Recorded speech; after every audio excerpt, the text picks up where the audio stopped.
So there's this powerful conversation happening right now around new weight loss medications, Hmm. especially semaglutide.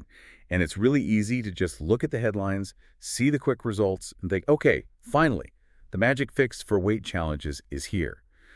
But our mission today, well, it's to go much deeper than those headlines. We're doing a deep dive into a really human-centered way of looking at weight management.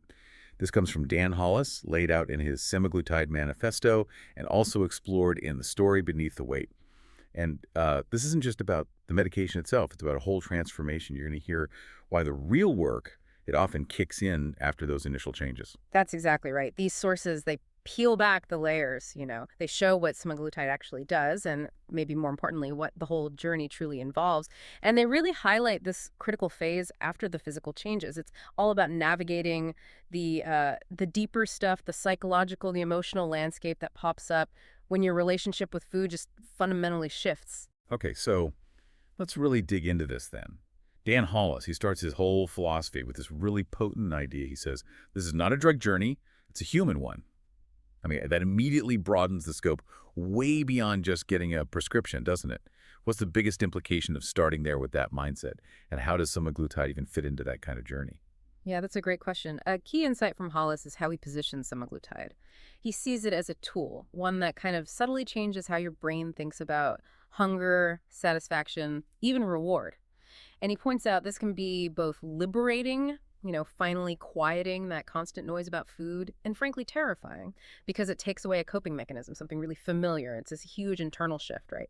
But it's one that he argues absolutely needs support, education, guidance, stuff that goes way beyond just the drug itself. It's not only about silencing physical hunger, it's about learning to navigate the new internal space when food doesn't have that same pull. And speaking of that internal space, Hmm. gosh, for so long, so many of us have struggled with weight, Hmm. right? And we feel like, oh, I just don't have enough willpower. We blame ourselves. But Hollis, he just completely flips that script. He says very directly, willpower was never the problem. Hmm. Now, that's a pretty radical thing to hear for anyone who's felt that self-blame. What does he really mean when he says willpower isn't the core issue here? Well, connecting this to the bigger picture, Hollis argues that people are often fighting this uphill battle. It's against their own biology, their emotions, these deeply set habit loops.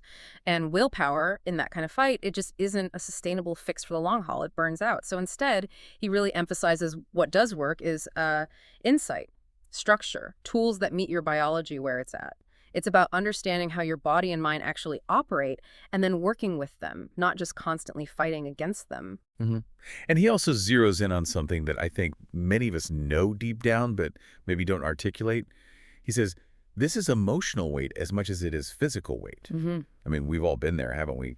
Eating when we're anxious or bored or feeling lonely or just stressed out. It's like rarely just about physical hunger. Right. And this brings up a really crucial point. If semaglutide helps quiet down those physical hunger signals, what happens with all those emotional triggers? Hollis is extremely clear on this. Without really solid support for that emotional side, relapse is, well, highly likely. His whole system is basically designed for what he calls the emotional recalibration, that adjustment period when food stops being your automatic fallback for comfort or for coping with feelings. Okay, so semaglutide helps with the physical hunger. We start addressing the emotional stuff.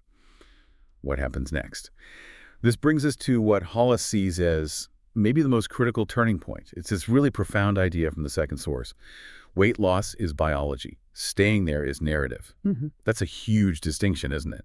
What does that imply about where the real lasting work actually begins? It implies that the first part, the weight loss, the biological shift, that's really only step one. Hollis firmly believes the deep work, the transformative stuff, it truly kicks off after the medication has done its initial job of kind of resetting your biology. It's that shift, from a primarily physical journey to one that's psychological and, well, narrative about the story you live in. And this phase, this post-weight loss landscape, it can be surprisingly tricky. There's this concept that really jumped out at me, something often totally ignored, what Hollis calls identity grief. He observes, quote, the weight came off, then I realized I had no idea who I was without it.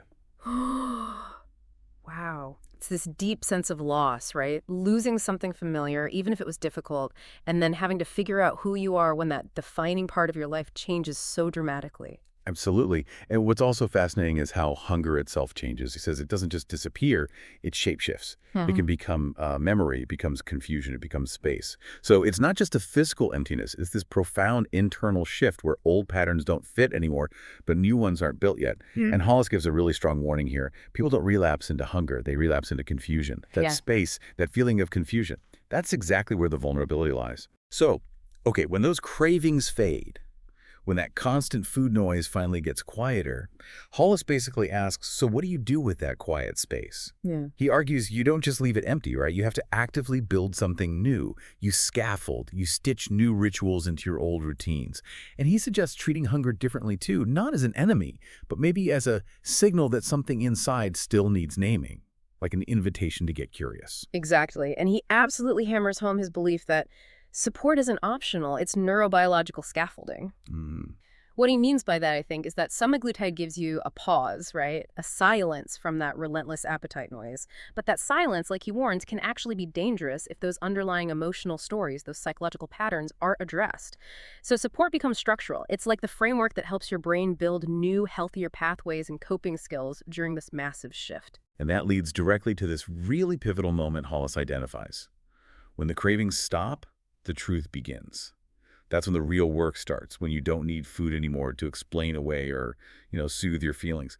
That sounds, well, powerful, but maybe a bit daunting too. It really is. It's a shift from reacting to something external, a craving, to actually confronting what's going on internally. And that's often where the long-term success or the struggle is really decided.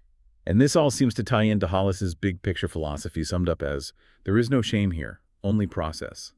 He's really trying to get across that people aren't broken or lazy or undisciplined, right? Instead, they're often working against a really challenging biology and, frankly, a culture that sometimes profits from their confusion. It's a very compassionate way of looking at it. Definitely. And when you look at his whole approach, it's fundamentally framed as a conversation, not a prescription. It's all about cultivating a healthier relationship with food, yes, but also with your body and with the guides helping you.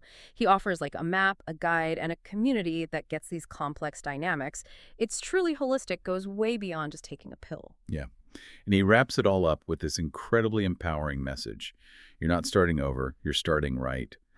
What kind of mental shift does that phrase allow for someone who maybe feels defeated after trying so many times before? It's about beginning from a place of alignment, not shame, and using tools that actually match how your body and brain really work. I think the core takeaway from Dan Hollis is just so potent. Weight loss can change your body, but only story can change your future. And he issues that stark warning. Biology might give you the initial results, but your psychology, your narrative can quickly undo them if you don't have the right support and actively build that new story for yourself. So what Hollis is offering here is so much more than just semaglutide. He's providing language, scaffolding, and narrative memory. He's helping people literally rewrite their internal scripts, build new foundations, and remember who they are becoming when food isn't running the show anymore. Ultimately, as he puts it, this whole journey, it's about living more. Which really leaves us with a compelling thought for you, the listener. What does it actually mean to live more when food is no longer your primary fallback, your go-to for comfort or coping? How might you start building your own new narrative, and what will you fill those quiet, powerful spaces with, the ones that emerge from such a profound, potentially liberating shift?